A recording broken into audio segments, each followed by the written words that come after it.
मित्रांनो नमस्कार, रामकृष्ण हरी, राम राम. बघा, आता नेमकं शरद पवारांना झालंय काय? शरद पवार कुठं आहेत, कसे आहेत आणि नेमकं झालंय काय? खिचडी कशी पकत आहे? कारण राऊतच बोलले होते म्हणून बोलते बरं का. राऊत काय बोलले होते की शरद पवार समजायला 100 जन्म घ्यावे लागते. म्हणूनच मी हा व्हिडिओ आणलाय आजचा की शरद पवार कसे आहेत, कुठे आहेत. आज एक न्यूज ऐकली की शरद पवारांना डिस्चार्ज मिळालाय.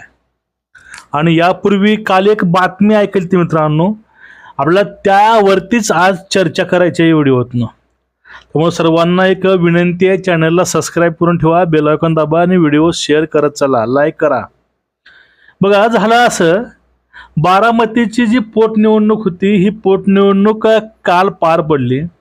आणि या पोटनिवडणुकीच्या माध्यमातून जे काही आव्हानं महाराष्ट्र शासनाच्या वतीनं सर्वांनीच केले की बाबा या ठिकाणी आपले महाराष्ट्राचे दिवंगत उपमुख्यमंत्री अजितदादा पवार यांच्या मतदारसंघामध्ये आणि त्यांच्याच पदावरती DCM म्हणून शपथ घेतलेली आहे सुनेत्रा वहिनीनं. आणि त्या ठिकाणी आता ही जी बारामतीची पोटनिवडणूक होती त्यामध्ये बिनविरोध द्यावे ही इच्छा होती, पण काही लोकांनी आडकाठ्या केल्यामुळे तिथं निवडणूक लागली.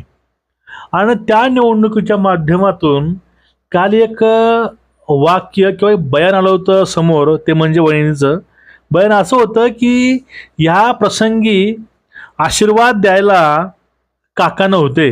काल काका होते ॲडमिट ब्रिज कँडीमध्ये पुण्याला.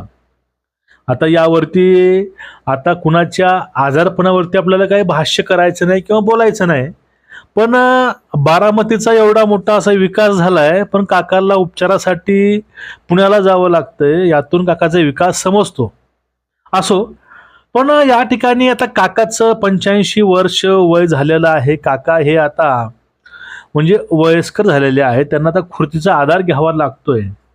आपण ह्या सगळ्या गोष्टी काकाच्या शपथविधीला बघितलेल्या आहेत, राज्यसभेच्या खासदारकीच्या. काका आले खुर्चीवरती, शपथ घेतली, त्यांचा फॉर्म भरून घेतला होता दवाखान्यामधनंच, आयुष्यमधून. आणि आता काल निवडणूक होती. ह्या निवडणुकीच्या माध्यमातून काकाची जी काही स्थिती, आजारी जी असलेली तब्येत होती ती स्थिर होती. आणि काका काल इलेक्शनला आले नव्हते, पण काकाचा आशीर्वाद हा वहिनीवरती होताच. आता काका इलेक्शनला का आले नाहीत आणि आता परत लगेच आज काकाला डिस्चार्ज मिळाला. मी व्हिडिओ करतो त्यावेळेस बरं का, डिस्चार्ज मिळाला आणि काका सुखरूपपणे घरी आलेले आहेत. आता काका सुखरूप आहेत, काका आजारी आहेत, त्यांना आराम करायला सांगितलंय. पण आपण सगळेजण झोपतो, आराम करतो. काका TV बातम्या बघतात, पेपर वाचतात, मॅगझिन वाचतात. आपल्याला या विषयावरती बोलायचं नाही. कुणी काय वाचावं काय नाही हा त्यांचा प्रश्न आहे. झोपावं का बसावं हा त्यांचा वैयक्तिक प्रश्न आहे. पण खरंच काकाचं कौतुक वाटते. काका खरंच एवढे असे स्ट्रॉंग आहेत. आता काही दिवसापूर्वी मी आजारी पडलो होतो, मला बसता येत नव्हतं, मला बसू वाटतही नव्हतं, कारण अशक्तपणा अंगावर होता आणि ताप होती, त्यामुळेच नेहमी झोपून राहायचो, बसले चक्कर यायची, ह्या गोष्टी व्हायच्या. पण काका एवढं आजारी असताना, आयुष्यामध्ये असताना त्यांना दवाखान्यातून डिस्चार्ज दिला. काका हे खुर्चीत बसून ह्या TV बघतात, बातम्या बघतात. डॉक्टर सांगितले तुम्हाला की तुम्ही तुमचा BP वाढला, असं काही बघू नका, करू नका, खाऊ नका. पण काका ह्या सगळ्या गोष्टीला फाटल्यावर मारून असं बघत आहेत की जेणेकरून काका आजारीच नाहीत. काका खरंच अतिशय स्ट्रॉंग आणि मजबूत आहेत. आता यातून काही लोक म्हणतील बरं का, माझं म्हणणं नाही, काही लोक म्हणतील काकांनी त्या ठिकाणी सुनेत्रा वहिनीला मत देण्याकरता ते आले नाहीत, मुद्दाम आले नाहीत, काही जणांचं म्हणणं असं पण आहे. अशाही बातम्या पुढे लावतात काही लोक की काका खरं मुद्दाम आले नाहीत, काकांनी वोट केलं नाही. कोण म्हणतं काकाची इच्छा होती वोट करायची, पण काका त्या ठिकाणी आजारी असल्यामुळे आले नाहीत.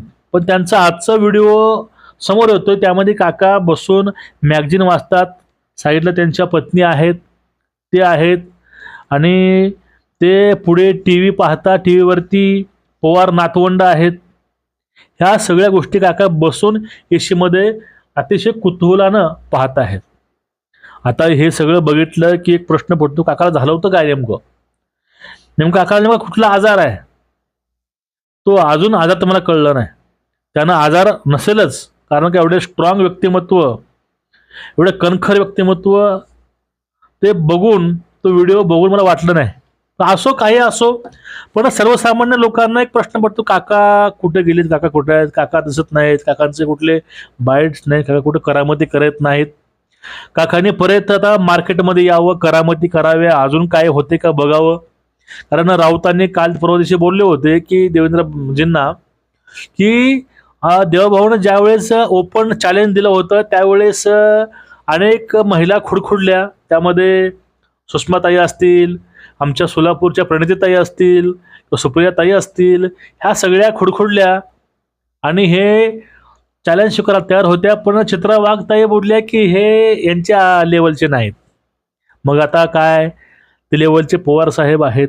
आता पवार साहेब ओपन डिबेट घेतील देवाभाऊ सोबत आणि ते महिला विधेयक कसं चुकीचं आहे ते काका सांगतील. हा थोडासा भाग वेगळा आहे.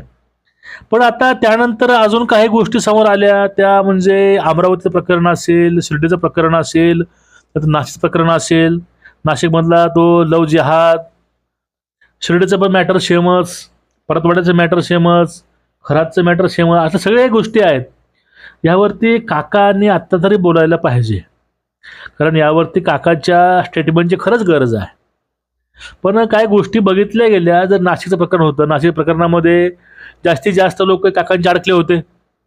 त्यामध्ये त्या महिला असतील, ते पुरुष असतील, त्यांचा संबंध हा काकाच्या राष्ट्रवादीसोबतच आहे. कारण आता राष्ट्रवादी भाजपसोबत आहे, पण त्यापूर्वी काकांचाच तो मूळ पक्ष आहे. त्यामुळं काकाने ह्या सगळ्या विषयावरती बोलावं. आता काका यशस्वी दवाखान्यातून घरी परतलेत, सुखरूप परतले, त्यांचं अजून आयुष्य त्यांना उदंड लाभो, आपली ही ईश्वरचरणी प्रार्थना आहे. कारण आम्ही तर ईश्वर मानतो, काकाने मानो अगर न मानो, काका नास्तिक भले असो, पण आम्ही काकाच्या जीवनाची, तब्येतीची आम्ही काळजी घेऊ, आम्ही देवाला नवस करू, देवाला आम्ही मागणी करू, भाऊ काकाचा जो 10-15 वर्ष आयुष्य वाढलं पाहिजे. तर काका यावरती बोलत असतील तर या विषयावरती, हा जो काही धर्मांधपणा चाललाय लव जिहादचा, यावरती काका बोलतील अशी आशा आमची आहे. काकाचं रक्त खवळेल, काका बोलतील. काका ज्यावेळेस वारकऱ्यावरती बोलतात त्यावेळेस ठणठणीत असतात, त्यानंतर इलेक्शनवरती बोलतात ठणठणीत असतात, शपथ घ्यायला ठणठणीत, मतदानाला आजारी, मतदान झालं ठणठणीत. आता ह्या सगळ्या विषयावर काकाने बोलावं. मग ह्या जर विषय काकाने मांडले तर लोकांपाशी एक चांगला मेसेज जाईल. खरंच पवार साहेब कुठे गेलेत, पवार साहेबांना काय झालं, लोकांना समजून येईल की ह्या वयात पण पवार साहेब त्याच स्फूर्तीनं काम करत असतील. काय एनर्जी आहे. जसं पाटील बोलले होते तसं. आता बघूया काय होते काय नाही. पण काका गेलेत कुठं याचं उत्तर आज भेटलं. काका घरी आलेत, बारामतीला सिल्वर ओकला आहेत, बातम्या बघत आहेत, आढावा घेत आहेत, पूर्ण गोष्टी बघत आहेत. सगळ्या बघून काका परत डाव टाकतील. त्या पहिलंच उद्यापर्यंत राऊत काहीतरी काकाविषयी बोलतीलच. आपण ते नक्की पाहूया उद्या काय होतंय. नमस्कार.